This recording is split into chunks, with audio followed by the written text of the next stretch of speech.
All right, well, let me jump over to the Rightside Way monologue, and I'll just start off by saying something that I'm sure all of y'all have seen in the news. I mean, by now you've probably all seen, or at least heard, of the latest schism in our cultural fabric, the rending of our social order. Donald Trump has come out of the proverbial closet to show the world that he's really a Nazi. A Nazi. Or is it a fascist? Or is he a racist? Or is he a dictator? Or is he what? And by the way, what does that make those of us who plan to vote for him again? I mean, well, to believe the rhetoric that we're all complicit in his atrocities, right? So to add to the fray, last night, Joe Biden, the nominal president of the United States, announced that anyone supporting Trump is garbage. He said that. They're doing the best they can to cover up for him now. They're trying to blame it on a speech impediment of all things. But he said it. He said that Trump supporters are garbage. The president said that any one of the estimated 150 million people in the United States who may lean towards Trump, well, even though he purports to represent them himself, he went ahead and insulted them all and said they're just garbage. So why do all of this? Why all the insulting rhetoric? Well, there's only one reason. The left desperately seeks to divide us. They do it by race, ethnicity, gender identity, and now they seek to divide us by shame. Because if they can shame us into believing that we are less than good, then they can divide us. Shame, divide, and conquer. That's what they're up to do. Shame, divide, and conquer. Now look, divide and conquer, we've all heard the phrase. It's commonly used, but have you ever thought about the application or where the phrase originated? Merriam-Webster's dictionary defines the phrase as the definition of divide and conquer being to make a group of people disagree and fight with one another so they will not join together against one. Huh. Doesn't that sound like where we are right now? I mean, there are varying references to the origins of the phrase, but one of them that I believe is likely accurate says that divide and conquer comes from an original Latin maxim, divide et impera, which means divide and rule. Julius Caesar used it in reference to defeating the Gauls during the Gallic Wars. So why am I telling you all this? Because we have to see them for what they are. Shame is the latest divisive tactic. Liberals are working to divide our society. I mean, really divide us. Not even by happenstance. It's deliberate. But let me just go ahead and clear the air on something here. I'm a white guy. Wow. What an admission. I was born that way. There's no cultural appropriation. It's real. I'm a white guy. Mom and dad were both white, so yeah, the natural order of things is I would be too. Scripture tells me, by the way, that I am fearfully and wonderfully made, and that God knew me as he knit me together in my mother's womb. So being a white guy was part of God's plan, the same as anyone who was born white or black or Asian or Hispanic or Martian or whatever. But the mere fact that God saw fit in his infinite wisdom for me to be born a Caucasian does not negate my right or ability to form an opinion on matters about racism. I'm a man, but I've got a right and an ability to form an opinion about abortion. I'm an American, but I've got a right and an ability to form an opinion about matters of foreign policy. I'm not personally physically challenged or have special needs, but I helped to pass laws that dealt with those issues. You see, I am allowed, the same as you, to have an opinion. We all are.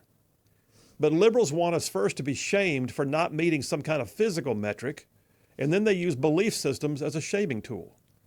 And now they just call you garbage for daring to have an opinion in the hopes that you will be shamed into divisive, non-functional little factions incapable of massing together for the win. That's the goal. That's the goal of left-wing race baiters and charlatans. So you were first made clear on the ill-conceived notion that you are not worthy to have an opinion on a matter. The problem with that line of reasoning is that it creates a circular argument. Think about it. One in which they only talk amongst themselves about everyone else, but only feeding off each other. It allows them to have reason and discourse among themselves. It predetermines an outcome. It allows for revisionism history and a festering of the perceived wounds of grievance. No healing is allowed in that circular gripe session, and yet that's what race baiters, charlatans, and now shamers want. They want wounds. They want festering, oozing, sucking chest wounds right in the heart of our society because that's how they make their money, that's how they make their notoriety, that's how they make their power, by shaming us and dividing and conquering. You know, I got two beautiful grandchildren now, both of them under the age of 3, and there's an innocence that I'm reminded of when I see them. I mean, the world is full of wonder. Potential friends are out there on every playground. And while I believe that they are the best ones, my grandkids, they're my grandkids, so naturally I believe they're the best ones.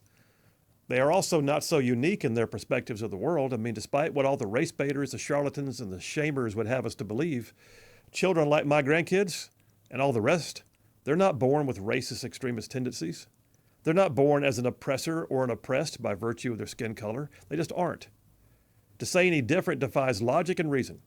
And anyone who's ever had a small child knows that that line of thinking is not only wrong, that it's evil. But if liberals can make us believe that we have no unifying common ground, then we are divided. If they can achieve their aim of saying that we are not diverse enough, without ever defining what diverse enough even means, then they have successfully denigrated what is truly the most diverse nation in the world. If liberals can push the notion that this nation is systemically racist, and that being born white makes you a privileged oppressor, and that being born black automatically makes you an aggrieved victim, then they have destroyed the notion of character, opportunity, and hard work. If liberals can tell you that and make it stick, if liberals can push the notion that the entire social structure of this nation is built only on the backs of people who have varying degrees of intersectionality, then they automatically defeat our commonality. And when all that fails, if liberals can simply tell you that you're a shameful individual not worthy of having a voice in the public arena, nothing more than garbage, then they cow you into submission. And that's what it takes, they'll do it. I mean, think about it. The liberal mantras are always wrapped up in identity and shame. Are you black, white, Asian, Latin? Who cares? Are you gay, straight, cisgender, gender neutral, non-binary? What? What are your pronouns? What is your truth? What are your grievances? Where is your equity? How dare you think differently? You're horrible. Go sit in the corner and think about what you've done. I mean, come on. The most egregious and recent aspect of the liberal divide and conquer effort was that most, shameful episode we had in the overreactions to COVID.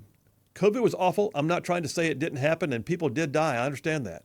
But there was a year and a half of social distancing in which people could not gather. Churches could not meet to worship. Businesses were declared non-essential. Society was fractured and scarred by the forced efforts of big government to not allow us to remain whole. We had to be divided for our own good, or so they said. But I think, though, something happened out of that. I think that people got fed up with the idea of being divided. I think that what it's done is created a backlash to the rhetoric. And so now when they attempt to divide and conquer, and when they can't divide us, they shame us, we look at it and we see it for what it is. I'm seeing a revitalization right now. There's a general mood. There's a burgeoning resistance to ever letting them divide us again. Parents are going to school board meetings. Government officials are facing primary challengers. The dividers are scratching and clawing and shaming. But I strongly believe that unlike any other nation in the history of this world, the United States is just that. We are united. We are a people that will not long suffer fools. And we will work towards solutions to the wrongs in our society, but we will not suffer an extended overreach.